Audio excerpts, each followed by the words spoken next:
नमो बुद्धाय।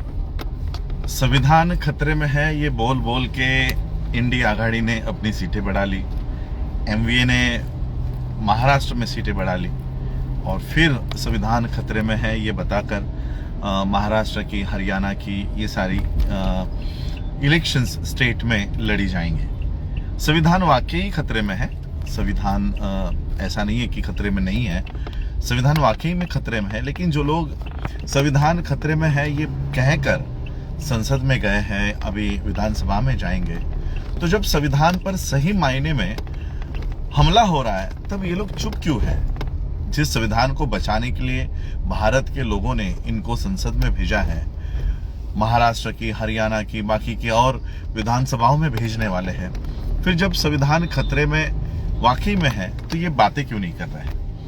कल supreme court ने एक महत्वपूर्ण जो अनुसूचित जाति और जमाती के लोग हैं उनके लिए एक जजमेंट उन्होंने दी है। बहुत सारे अनुसूचित जाति और जमाती के लोग, यानी जिन्हें हम एससी कहते हैं, शेड्यूल कास्ट, और एसटी कहते हैं, शेड्यूल ट्राइब, इन लोगों को, बहुत लोगों को ये पता भी नहीं है कि क्या जजमेंट पास हुई है। और ये उनसे उम्मीद भी नहीं करता मैं कि उनको सुप्रीम कोर्ट की इतनी बड़ी जजमेंट पढ़ के उस पर वो अभ्यास करे या उस पर कुछ प्रतिक्रिया दे। ये तो हमारे जैसे पढ़े लिखे लोगों का, आपके जैसे पढ़े लिखे लोगों का, हमारे समाज में एडवोकेट्स जो है, पढ़े लिखे वर्ग जो है, ये उनका काम है उन्हें समझाना। सुप्रीम कोर्ट ने कल जो निर्णय दिया है कि जितने भी राज्य भारत में हैं वो अपने अपने राज्य में अनुसूचित जाति यानी एससी और अनुसूचित जमाती यानी एसटी के लिस्ट में वो ग्रुप्स कर सकते हैं, यानी कोटा जो दिया हुआ है उस कोटा के अंदर वो कोटा लागू कर सकते हैं। बाइफर्केशन इन रिजर्वेशन कर सकते हैं। यानी सिंपल वे में मैं आपको बताना चाहता हूं, भारत में वो उन्होंने जिस तरह से आज एनटी में ABCD किया हुआ है रिजर्वेशन जो है, जैसे for example D notified tribe है जिसे हम एनटी कहते हैं। एनटी में 4 वर्ग है, एनटी ए, एनटी बी, एनटी सी और एनटी डी।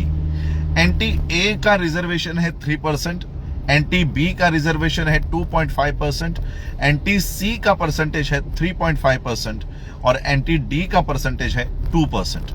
ये एक ही anti denotified tribe, nomadic tribe का एक ही कास्ट में 4 वर्गीकरण यहां पर है और यही वर्गीकरण अब एससी में आएगा और एसटी में भी आएगा। आज फिलहाल रिजर्वेशन कोटा महाराष्ट्र में एम्प्लॉयमेंट के लिए एससी का है परसेंटेज है 13% और एसटी का परसेंटेज है 7%। 7% एसटी और 13% एससी, ऐसा ये रिजर्वेशन कोटा है। अब कोटा के अंदर कोटा आएगा, मतलब क्या होगा? 13% जो एससी है उस एससी में 3%, 2%, 2.5%, 3.5%, ऐसा परसेंटेज पूरे भारत के सारे स्टेट्स में ये लागू होगा। उसी तरह से एसटी 7% है, उसी 7% में 2%, 1%, 3%, 4%, ऐसा करके 60% को भी डिवाइड किया जाएगा। अब ये बहुत सारे लोगों को पता नहीं है, उनको लग रहा है कि तो ये तो अच्छा है। सरकार ने, सुप्रीम कोर्ट ने कहा है कि जो जातियां एससी में या अनुसूचित जमाती में पिछड़ी है उनको आगे लाने के लिए हम जो आगे आई हुई जातियां हैं उनको पीछे डाल देंगे। अब फॉर एग्जांपल मैं पूरी भारत की अनुसूचित जाति की लिस्ट नहीं पढ़ूंगा क्योंकि ये बहुत लंबी लिस्ट है। महाराष्ट्र में मैं वैसे एक एग्जांपल देना चाहूंगा। आंध्र प्रदेश में अनुसूचित जाति में 61 कास्ट आती है, आसाम में यही आंकड़ा 16 जातियां आती है, बिहार में अनुसूचित जाति में 23 जातियां आती है, गुजरात में अनुसूचित जाति में 36 जातियां आती है, हरियाणा में अनुसूचित जाति में 37 कास्ट आती है, हिमाचल प्रदेश में यही आंकड़ा 57 जातियां है, झारखंड में 22 जातियां एससी है, कर्नाटक में 59 भी नहीं, 101 जातियां कर्नाटक में एससी है, केरला में केरला में ये आंकड़ा 69 है, मध्य प्रदेश में ये आंकड़ा 48 है, महाराष्ट्र में ये आंकड़ा 59 है। ऐसे कई सारे स्टेट्स की ये अनुसूची आपको गैजेट में देखने मिल जाएगी। मैं अब सिर्फ महाराष्ट्र की बात करता हूं। महाराष्ट्र में 59 कास्ट है एससीज में। इसमें मैं कुछ जातियों का नाम क्रम में पढ़ना चाहूंगा। पहली जात है अगेर नाम की।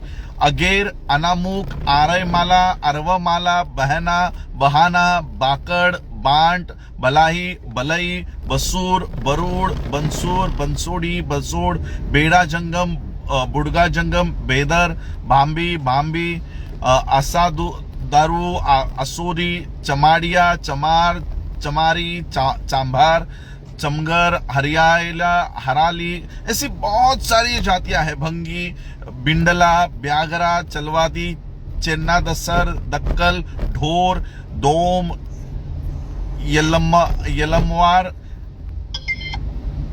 गारो, घासी, हल्लेर, हलसर, होलार, होलाया, ये सारी जातियां हैं।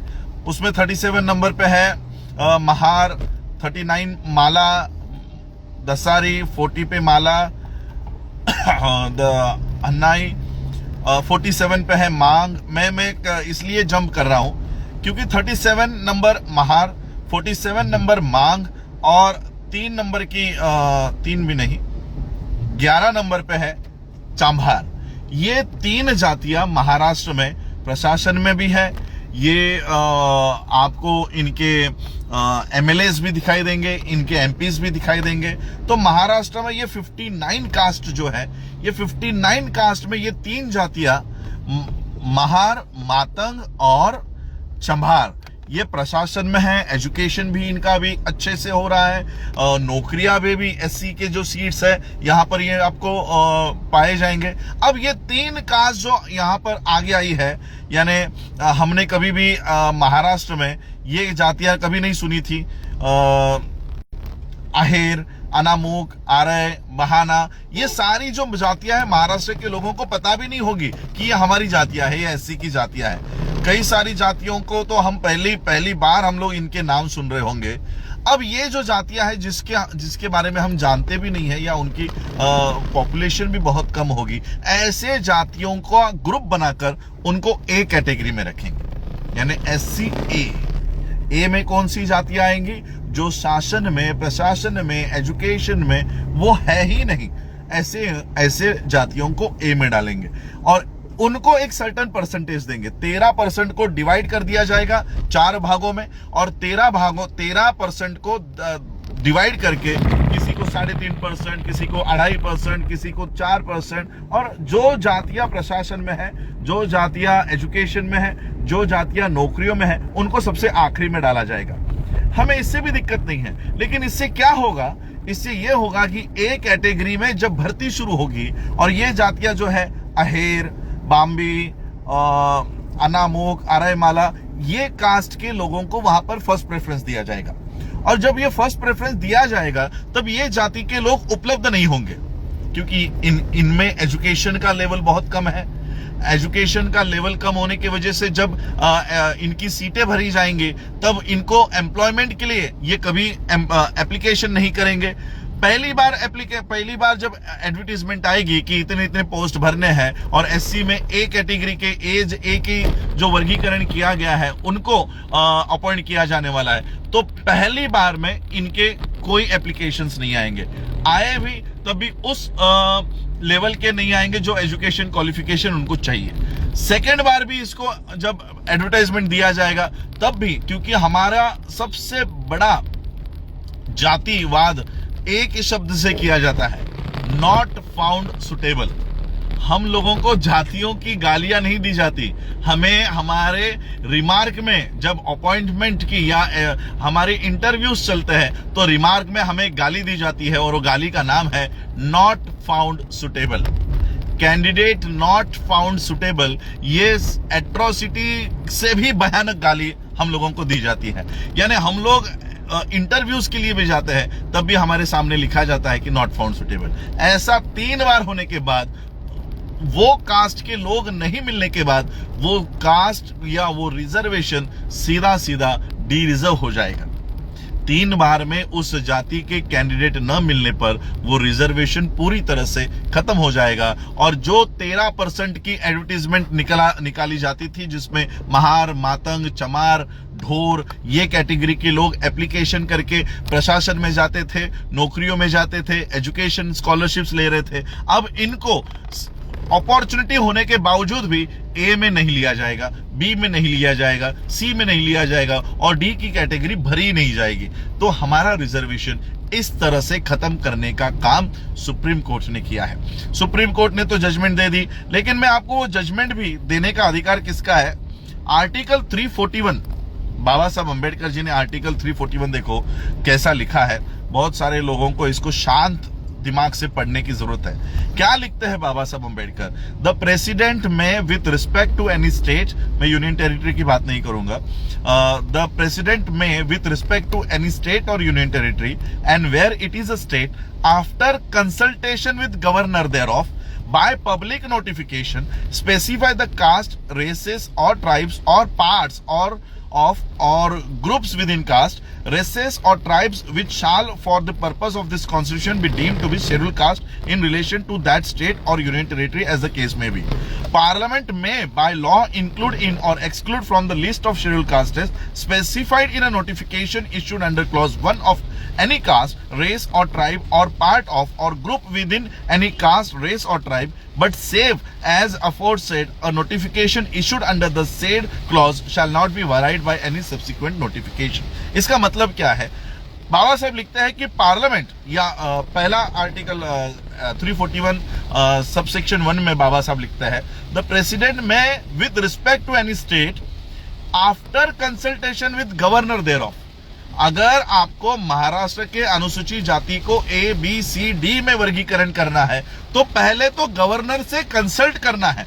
गवर्नर से कंसल्ट करने के लिए भी पब्लिक नोटिफिकेशन डालनी है और उसके बाद आपको अगर वर्गीकरण करना है तो वो उस तरह से करना होगा। अब गवर्नर का अधिकार निकालकर अब ये पब्लिक नोटिफिकेशन हटाकर सुप्रीम कोर्ट ने सीधा सीधा कह दिया है कि आपने अपने राज्य में वर्गीकरण कर देना है। हम लोग ओबीसी के आरक्षण बचाने की लड़ाई लड़ रहे हैं और उसकी बचाने की लड़ाई लड़ते लड़ते हम अपना आरक्षण खो दिए हैं। खोने वाले हैं नहीं, खो दिए हैं। और एबीसीडी हमारे लोग, हमारे महामूर्ख लोग एबीसीडी के वर्गीकरण का समर्थन कर रहे हैं। इस वर्गीकरण का समर्थन करने वाले लोगों को मैं बताना चाहता हूं कि आने वाले समय में एससी का रिजर्वेशन ये पूरी तरह से खत्म हो चुका होगा। नॉट ओनली एससी के बाद एसटी भी इसमें इंक्लूड किया गया है। एससी और एसटी, एक तो पिछले 7 सालों से वैकेंसीज भरी नहीं गई है। सारे गवर्नमेंट पोस्ट एससी एसटी के ओबीसीज के खाली पड़े हुए हैं, बैकलॉग भरा नहीं गया है। अब बैकलॉग भरने की जब बारी आ रही है तो उन्होंने कहा कि जो कास्ट सबसे ज्यादा अप्लाई कर रही है या एजुकेशन में आगे है या अपने हक और अधिकार के प्रति जागरूक है, इसको सबसे पीछे रखो। और जो कास्ट जिसको कुछ भी पता नहीं है कि हम एससी है, एसटी है, ओबीसी है, ऐसे लोगों को आगे लेकर आओ और उनके कैंडिडेट्स को भरो। आने वाले समय में इस कास्ट के लोगों को कैंडिडेट नॉट फाउंड सुटेबल करके करार दिया जाएगा। SC A B C D किया जाएगा।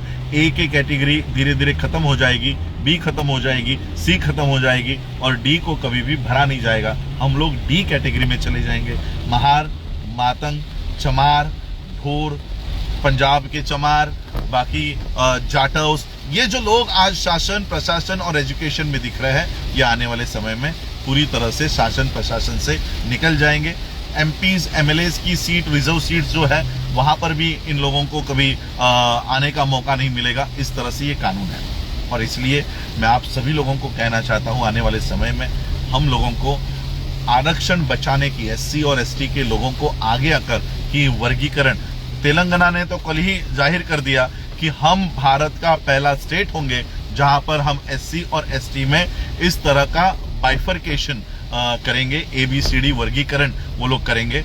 और मैं ये कहना चाहता हूं भारत के सभी राज्य के लोगों को अब अपना अपना राज्य छोड़ के, अगर तेलंगाना इस तरह का एससी और एसटी में विभाजन कर रहा है तो सारे देश के लोग, एससी के, एसटी के सभी लोगों को तेलंगाना में आकर वहां के गवर्नर के सामने, वहां के लोगों के सामने हम लोगों को तेलंगाना बंद करने का और धीरे धीरे जहां जहां पर स्टेट्स में ये कानून बनेगा वो स्टेट बंद करवाने का काम हमको करना होगा। अब ये लड़ाई कानूनी नहीं रही, क्योंकि कानूनी दावपेच से ही तो ये नीचे तक आया है। तो अब ये कानून अगर बनने जाए तो इस कानून का रास्तों के ऊपर खड़े होकर हम लोगों को इसका विरोध करना होगा। और उसी के साथ इस कानून का विरोध करने वाले हमारे सच्चे प्रतिनिधि हर स्टेट के असेंबलीज में हम लोगों को भेजना होगा। और इसीलिए मैं बाबा साहब का आरपीआई जिंदा करना चाहता था कि आज सभी स्टेट्स में ये काम होने जा रहा है। हमारे लोगों को प्रशासन से बाहर निकाला जाएगा, पॉलिटिक्स से बाहर निकाला जाएगा, एजुकेशन से बाहर निकाला जाएगा। और हमारे जो गधे 131 दलाल एमपीज संसद में बैठे हैं, ये इसके ऊपर मुंह तक नहीं खोलेंगे। और इसलिए हमें हमारे सच्चे प्रतिनिधि, सच्चे और पढ़े लिखे प्रतिनिधि, ऐसे नहीं कि मुझे बोलने नहीं दिया जा रहा, मुझे अत्याचार किया जा रहा है, ऐसे वाले नहीं, हमें स्ट्रांग प्रतिनिधि, पढ़े लिखे प्रतिनिधि हम लोगों को संसद में और विधान भवन में, विधानसभाओं में हम लोगों को भेजना है। ये लड़ाई आने वाले समय में मैं हाथ में ले रहा हूं, क्योंकि मुझे पता है जब पूरा देश जल रहा होगा तब मैं किसको धम्म समझाऊं।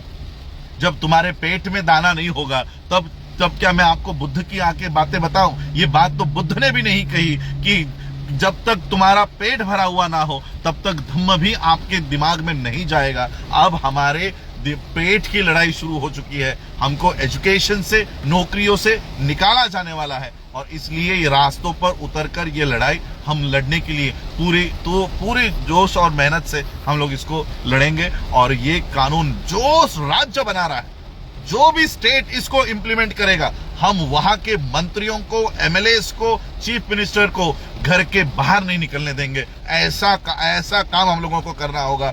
2 अप्रैल 2018 अगर यहाँ की व्यवस्था भूल गई होगी तो हमें उनको फिर से ये दिन याद दिलाना पड़ेगा कि अगर हमारे एट्रोसिटी एक्ट में तुम छेड़खानी करते हो तो हम क्या कर सकते हैं। यहाँ तो पूरा का पूरा एससी एसटी रिजर्वेशन तुम लोग खत्म कर रहे हो। और ऐसे हालात में हम घर पर चूड़ियां पहनकर नहीं बैठने वाले हैं। हम रास्तों पे उतर के जितने भी एमपी, एमएलएस, एमपीज तो यहाँ पर रोल नहीं आएगा, जितने भी एमएलए इसके फॉर में वोट करेंगे या इस कानून को लागू करने का काम करेंगे, सबसे पहले तो एससी के एमएलएस को पीटेंगे, एससी के एमएलएस को पीटेंगे। उसके बाद जनरल वालों की बारी आएगी, सीएम की बारी आएगी। तो यही मैं आज आप लोगों को समझाना चाह रहा था कि एससी का और एसटी का रिजर्वेशन खत्म हो चुका है। बस राज्यों को वो लागू करने की देर है।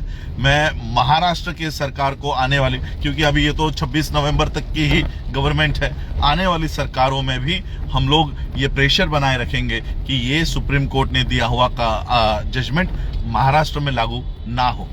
बस यही समझाने के लिए मैं आज आपको, क्योंकि बहुत सारे हमारे और वर्गीकरण का हमारे ही नालायक लोगों ने कई सारे स्टेट्स में जाकर इसका समर्थन किया हुआ है कि वर्गीकरण होना चाहिए।